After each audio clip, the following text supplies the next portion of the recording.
We are most alive, we have the most energy, we are most intimate with our best selves when we're progressing towards our mighty mission. I think what's happened on the planet right now is there's been a great seduction and a great brainwashing.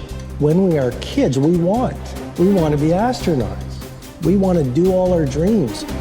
And we're full of curiosity, and we're loving, and we're passionate, and we're strong. We're not afraid to be ourselves. But as we leave the perfection of childhood, the hypnosis and the brainwashing begins. Be reasonable. So that's our nature, but our parents give us limitation based on their limited psychology. And don't sing too loudly, don't dream too big, don't be too passionate. As we've left who we truly are, we've contracted. And now it's all about staying safe in the world versus going out there and letting our brilliant, our primal genius shine. And a lot of people just have stuffed that pain of disappointment and their doubt really deep inside, and they just are addicted to distraction and escapes because they don't want to deal with their potential that they've denied. What's the most important key to success? I think it's hunger. It's not getting satisfied. A hunger that doesn't go, a hunger to learn, a hunger to grow, a hunger to serve, a hunger to give, a hunger to create breakthroughs. Most people are hungry till they make a certain amount of money and then they get comfortable. And there's nothing wrong with that, but it's not about the money. It's not about the business. It's about your growth. Because every one of us either grows or dies. People ask me all the time, what does it take to be happy? I say one word, progress. Progress equals happiness, because achieving a goal feels good for how long? A week, a month, 3 months, and then there needs to be something else. And the reason for something else is because you gotta grow. I want to find more, all I can. And in that sack of you have to dive in that to find more. Because if you're not willing to go in there and face yourself, I can find anything. You can live right here on surface, man, right here on surface. So if there is an ending to this world and there is somewhere to go and there's a judgment, you're gonna get there and you might see a chart. And that chart may tell you who you should have been. And now you get the rest of your life to think about that. Now I could live a much better life if I just would have just suffered a little bit more. Success is not gonna show up at your front door and knock on it and say, here I am. It's not coming to look for you. In fact, success is not thinking about you. Success is already doing its job. You got to be willing to do your job. Each and every day that you are breathing in this world, each and every day that you are doing something in this world, you should be focusing on getting better, not worse. You should be understanding that, hey, I can't be this same person on a day in, day out type of way. I got to keep focusing and going further and going harder and going stronger and pushing myself till there's nothing else left to push forward. So now's the time for you to hit the gym of your life and start exercising your self-discipline muscle. No more talk, no more excuses. From this moment forward, it's all about massive execution.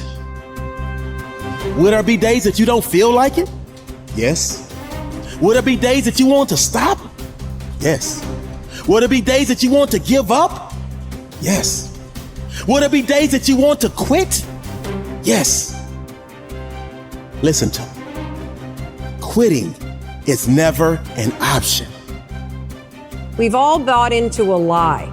We've bought into a lie that confidence is belief in self. And so when you're in a situation which is normal, where you don't believe in yourself, you're like, oh my God, I have no confidence. The truth is, and I want you to walk out of here with a new definition of confidence. Confidence is the willingness to try. Because when you try and you take action, what happens, and what's happened for France, is that when she sees herself taking action, what happens is she sees herself being the kind of person that takes action. So she has evidence that she can rely on herself. And that action is what builds confidence. It doesn't start with belief. The real way for most of us is not to wait to believe, but to push ourselves to act. And through the action, you will build the belief. We're built to walk uphill.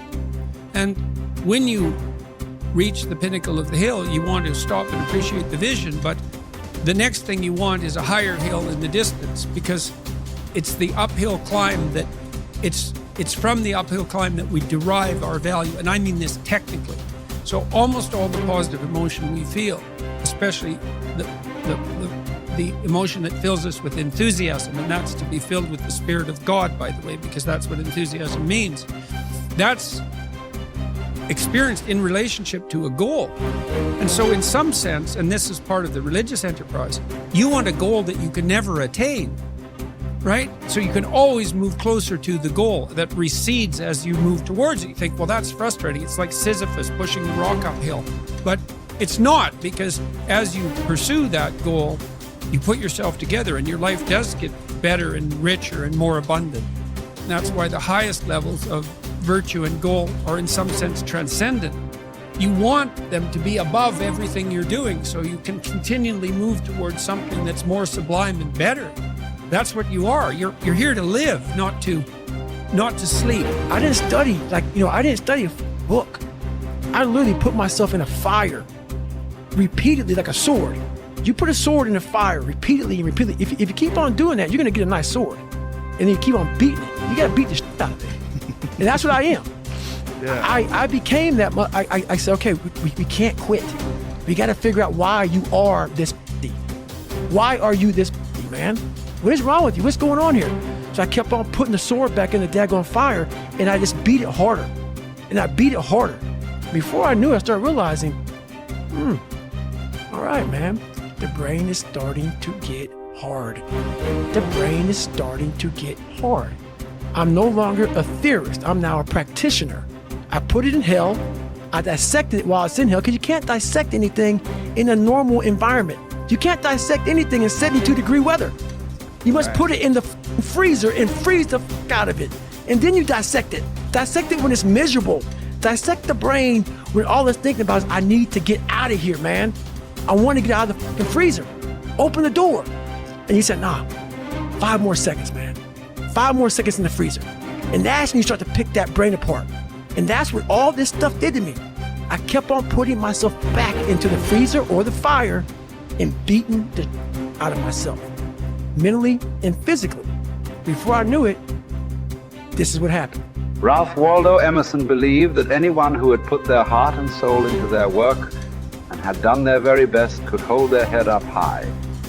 Merely talking about it or only putting in a modicum of effort wasn't good enough in his mind. It was all or nothing.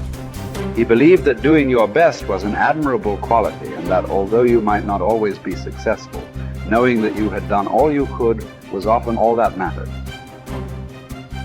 At least you could look yourself in the eye. This ethos is central to many youth movements, such as the Scouts and Guides, and is a great philosophy for life in general. Indeed, doing your absolute best in everything you do is something that we should all aspire to, and it doesn't matter if it's at school, university, work, or home. If you think about it, doing your best is also central to self-reliance, because it allows you not only to test your capabilities, but also helps you to learn and therefore extend them. It's only when you are at the edge of your ability that you can really test your mettle and see just how much you can depend on yourself. Only ever working inside your comfort zone or doing just enough to get by may be easy, but is rarely rewarding. And it never allows you to develop into a fully rounded person or realize your full potential. The following quote from Theodore Roosevelt sums up the essence of Emerson's point. It is not the critic who counts, nor the man who points out how the strong man stumbled or where the doer of deeds could have done better. The credit belongs to the man who is actually in the arena, whose face is marred by dust and sweat and blood, who strives valiantly, who errs and comes up short again and again, who knows the great enthusiasms, the great devotions, and spends himself in a worthy cause, who at the best knows in the end triumph of high achievement, and who, at worst, if he fails while daring greatly, so that his place shall never be with those cold and timid souls who know neither defeat or victory. When you are working on your next task, give it your full concentration and really put the effort in to produce the best possible end result. Even if it doesn't lead to glittering success, you should be proud of yourself for doing your very best. No man fails who does his best.